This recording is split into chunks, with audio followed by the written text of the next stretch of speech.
Welcome to the 11th Traverse in the Sahyadri webinar series, a visual journey across 200 forts spread across the Sahyadris. Today we'll be covering the first part of several forts located south of Mumbai. So in this case we talk about land forts. The first forts along the Konkan coast we'll be covering in a later module. Here we can see the beautiful fortified entry gate of Sudhagat, once considered by Chhatrapati Shivaji as a possible candidate for the capital of his kingdom. You can find the high quality videos on my YouTube channel. Don't miss to subscribe to get the latest, and my blog ultrajourneys.org. A 10-minute preview gets posted on Insta TV and Facebook. Here we can see the map just west of the yesterday's Pauna Mushli lakes. So at the edge of the Deccan plateau we have Sudhagat, Ankai and Mrugat, which have a close proximity to the plateau but have to be climbed from the Konkan plains. Last minute we also included Sarasgad fort near Ville town, which we discovered by coincidence. Beautiful beauty. Starting with Sarasgad, it's a twin fort of Sudhagat. It can be identified by its four pinnacles, and use was mostly used as a watch place to check the surrounding region. Construction of the fort is now not in good condition, but the huge rock steps are something to be seen. On the way from the south there are 111 steps carved in stone. When we came there after finishing Pauna and Mushli lakes yesterday, we reached pretty late night in Ville, grabbed some dinner, and kind of looking for a place to spend the night. We thought, okay, let's climb up in the night on Sarasgad and camp on top of the fort. Here you can see my co-runner Bregadish as we open the main gate to Sarasgad late at night. Climbing up a fort in the night is quite a nice experience to the daytime.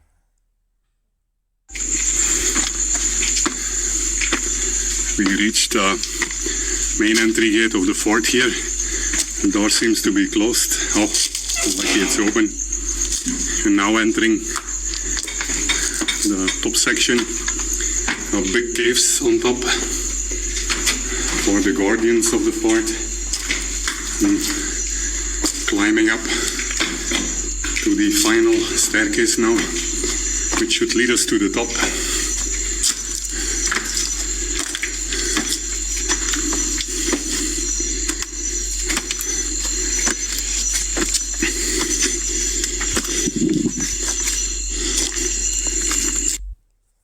Then reaching the top section of the fort, we get beautiful nocturnal views on the lit Ville town, where we'll be passing quite a few times as we explore more forts in the region around this place.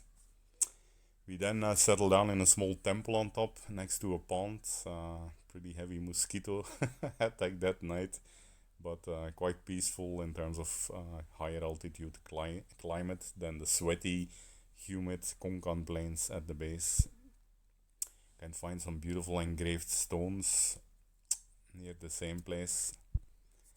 And here you can see the entrance through which we entered in the night the next morning. Beautifully 111 rock cut steps leading up inside a gully with fortified walls on both sides. Then walking around the fort, we find many caves as well as big reservoirs. Some of the reservoirs are really huge. Once you step in, you can see the enormous size. Must have been hard work to cut so much rock out of the mountain without machines those days. Here we can see the same day view now on Ville. Coming down from the top of the fort and proceeding to mid-level. As we go around the fort, we find more than one entrance to the top of the fort. There's a repeat, I guess, and here you can see that beautiful staircase. As usual, the steps height is quite high to, I guess, make the enemy out of breath by the time he reaches the gate and has to start fighting if he wants to conquer the fort. Very impressive, this steep staircase. On the way also we find some deeply cut tunnels, horizontal tunnels inside the mountain.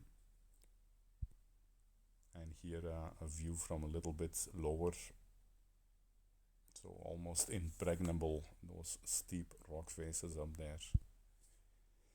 After a morning climb, it's time for a quick breakfast. So no extensive South Indian breakfast, just the standard snacks in Maharashtra, but very tasty. Here's my favorite snack. Then on the way to Suraghat, we drive through beautiful rural countryside, come across some beautiful heritage buildings. Suraghat, the origin of this fort is said to date back to the 2nd century BC, so almost 18 centuries, the same age as the Tanala caves and Kantsamble caves nearby. It was then called Borabghat in 1436. It was captured by the Bahami Sultan in 1657. The Marathas took over and renamed it Suraghat, the sweet one. It's a large fort, and Suraghat was considered once by Shivaji Maharaj as the capital of his kingdom. He surveyed it, but instead he chose Raigad because of its central location. Here the villagers actually were surprised to see us on the bike while we are at the base of Suraghat Fort, whilst we prepare to climb up. Always very nice people in these remote hamlets here inside valleys which are less developed. The way up to Suraghat is quite amazing.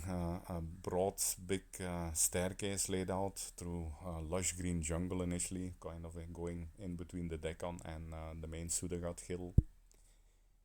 And then on the way we find some kind of ancient rock-cut stones there, kind of temple midway the staircase up.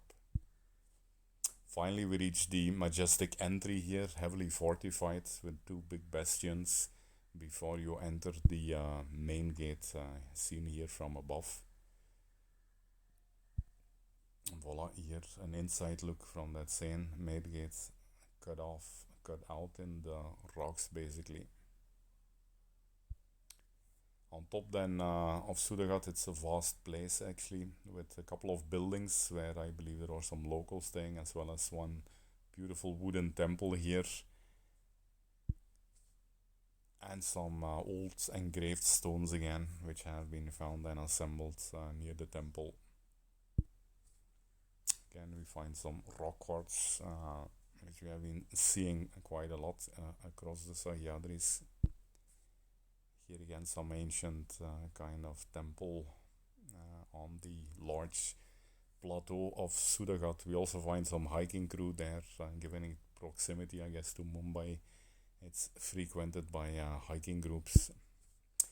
Next on the list is Angai. This is much lesser known and quite a challenging climb to the top. Near Jampul Pada village of Raigad district, there are 2 forts, Angat and Mrugat, which were built to protect the 2 routes of Savani Sani and also the Amba River Valley, as they were mainly built for keeping watch-keeping purposes. There are hardly any structures on the fort. The base village of Angai Fort is Kalap. So Angai is actually, if you look at the map, located attached to the Deccan Plateau, but can only be ascended from the Konkan Plains. As usual, again, a pretty non-touristic, remote place. So the more remote, the more disconnected from modern society, the more humanity and hospitality you encounter with the local people. This is actually mid-December by now, I guess, but still a lot of water in the streams coming down from the Deccan Plateau above. The whole Lonavala South section and Ambi Valley is located on top of the hills there. Here we can see the steep ascent. We're descending now, but going up initially it's a fairly steep ascent with little kind of rock cut steps, so you have to walk up on steep rocks. Eventually at the top you reach to a gully. You can see the white arrows which guide you along the way. Final section is quite steep to reach to the top. You can see here you have to be a little careful. There are a couple of rock cuts, steps in some places to help. And finally on top, as we mentioned, not much is there except for some reservoirs. It's a bit of a a smaller fort, this one. But the views again on the Konkan Plains from which we came towards the west is really stunning from top of Angai. Real beauty, especially I like the climb to the top. It's really an experience. Next then is Mrugats. It's a small fort and it takes around 1 hour to see it. On the way to the top there is a cave which is a bit tough to ascend. There are some water tanks and a small pond on the fort. We can find remnants of old houses since Umbarkent and Wagdari can be seen from the top. It was used to keep a watch on these areas and surrounding villages. Again, we reached this fort pretty late in the evening, so we settled down in the village temple. The locals are pretty friendly, as they see we are here to climb the fort and give us some fresh tea and make sure we have a proper place to rest for the night. Very beautiful farming hamlets again, where people are very simple, innocent and hospitable. Here again, climbing up through an initial mid-level section with some forest, we finally get on top through a bit of a gully here, which seems to be the common case for many forts. And finally, the final steep section there, we have some rock cut steps on the backside. Backside you can see the Deccan Plateau, which is connected to this site. And finally here we then see the top of the hill. There's a signboard there, put up by a local NGO, I guess, which clearly explains the map of the fort with all the places which can be seen. Got a small temple there with some old stones remaining. Couple of rock cut reservoirs on top, and also a couple of old buildings. Voila, that's the first part of some of these beautiful lesser known forts south of Mumbai. Stay tuned tomorrow for another 8 forts south of Mumbai before we proceed to explore the northern side of Mumbai. As usual, you can find all the webinar series as well as a lot more on my blog ultrajourneys.org. Don't miss to subscribe to the blog so that any new posts you receive directly in your inbox. See you guys tomorrow.